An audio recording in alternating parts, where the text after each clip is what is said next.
लंकाधिपति रावण के पास सोने की लंका थी, रावण के पास में सारा वैभव था, रावण के पास में पूरा कुल था, रावण के पास में पूरा वंश था, सब कुछ था लंकाधिपति रावण के पास में, पर विनम्रता नहीं थी, नम्रता नहीं थी। खुद सिंहासन पर बैठा था, हनुमान जी को जमीन पर बिठाना चाहता था, पर हनुमान तो हनुमान है, ऊंच की सिंहासन बना के उस पे बैठे थे। हनुमान तो हनुमान, विनम्रता हो। और उसी रावण की लंका में विनम्रता दिखाई अंगद जी ने, पांव जमाकर खड़े हो गए।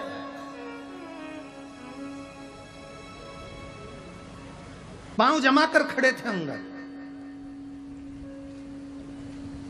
एक व्यक्ति ने इस पे भी प्रश्न किया,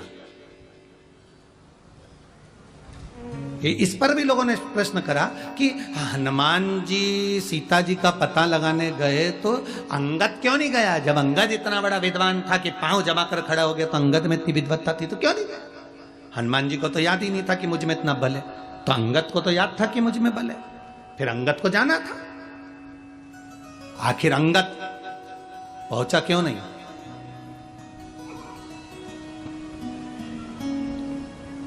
माता सीता का पता लगाने के लिए अंगद क्यों नहीं गया? हनुमान क्यों गए?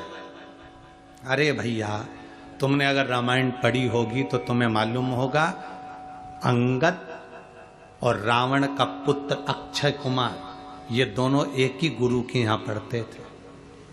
अंगद इतना प्रबल था कि अक्षय कुमार के मुंह पे जब तक 25 थापड़ नहीं मार देता तब तक रोटी नहीं खाता था। कौन? जम के बोलो। अंगद क्या करता था? जब तक अक्षय कुमार के चेहरे पर 25 थप्पड़ नहीं मार दे तब तक वो रोटी नहीं खाता। अक्षय कुमार रोया, बचपन का समय था, रोते रोते, बच्चों की आदत रहती है, कई कई स्कूल में पढ़ने वाले बच्चे, कई कई घर में रहने वाले बच्चे, छोटे छोटे जो बच्चे रहते हैं ना भाई भाई, वो एक दूसरे को मार ठोक नहीं दे तब तक रोटी इनको पचती नहीं है। उसमें तुम भी हो, तुम भी बचपन में कम नहीं थे हो। सबकी माता इतना सारा पोहा बनाकर, चिवड़ा बनाकर, चिवड़ा देती थी, ये तेरा है, ये तेरा है, ये तेरा। पर तुम सब भी उसमें एक हो। इतने चतुर होते थे, जो ज्यादा वाला होता था ना वो अपनी साइड खींच लेते थे, कम वाला।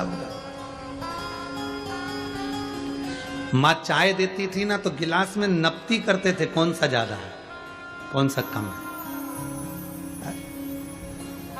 अंगद का काम, अंगद बचपन में अक्षय कुमार को 2-3 थप्पड़ मार, 25 थप्पड़ मारे जब तक रोटी नहीं खा।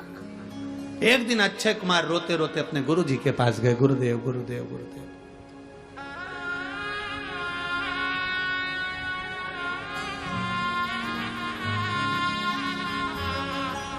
गुरुदेव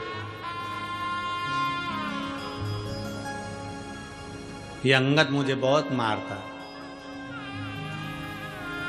आप रक्षा भी नहीं करते। गुरुजी ने अंगद को बुलाया, अंगद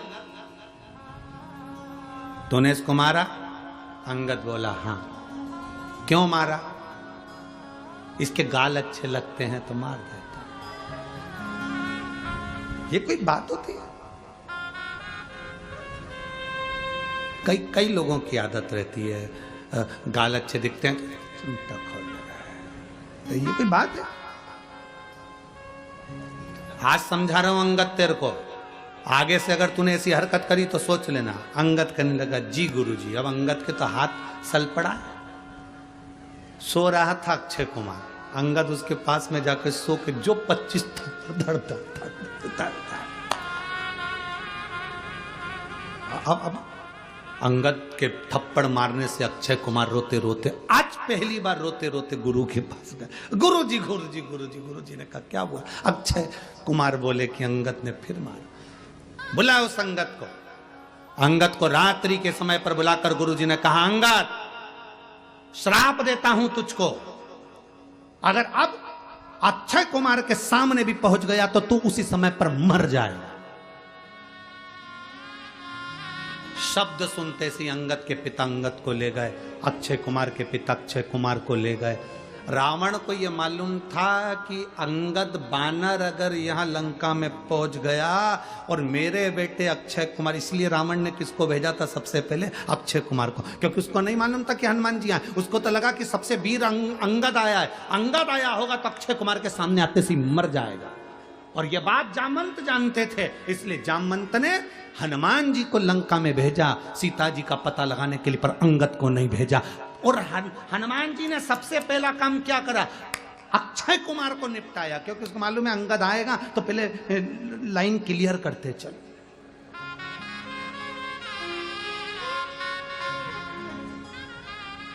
सबसे पहले हनुमान जी ने वहां पहुंचते सी, और रावण को मालूम था कि बंदर आया। इनको लगा कि बंदर में केवल एक अंगद ही आया होगा, बड़ा वीर है अंगद, अंगद आया होगा, अंगद आया होगा तो अक्षय कुमार को भेजा जाए, अक्षय कुमार के सामने मर जाएगा, निगाह पड़ेगी और मरेगा, क्योंकि श्राप है। गया अक्षय कुमार, जैसे ही देखा तो वो अंगद तो नहीं था, हनुमान जी ने पछीट पछीट के धो दिया। जो धोया वॉशिंग मशीन में जैसे कपड़े को धोते ऐसे।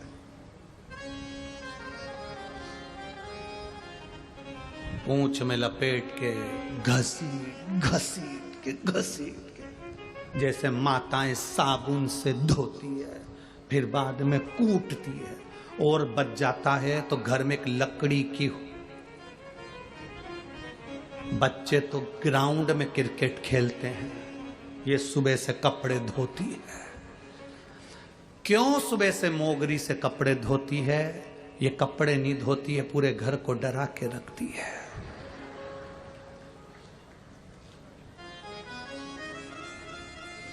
किसी ने हमसे पूछा एक बार कथा में, हम कहीं की कथा की बात नहीं कर रहे, हम धूलिया की बात कर रहे हैं। धूलिया में एक प्रश्न किया किसी ने, गुरुजी पति और पत्नी में सबसे ज्यादा वीर, सबसे ज्यादा बोल्ड, दमदार कौन होता है? हमने कहा पत्नी। उन्होंने कहा कैसे? हमने कहा जब ब्याहने के लिए जाते हैं तो 100 से 150 बाराती जाते हैं और वो अकेली आती है, अकेली। ये 100-150 बाराती पर अकेली भारी पड़ती है। गाड़ी का गेट खोला, बैठ के और आती। किसी में दम हो तो बोल दे, अकेली। और वो 150 पे भारी, जो 150-200 आए, वो इतने 150-200 आते हैं और ये अकेली जाती है बिल्कुल शेरनी की तरह। दम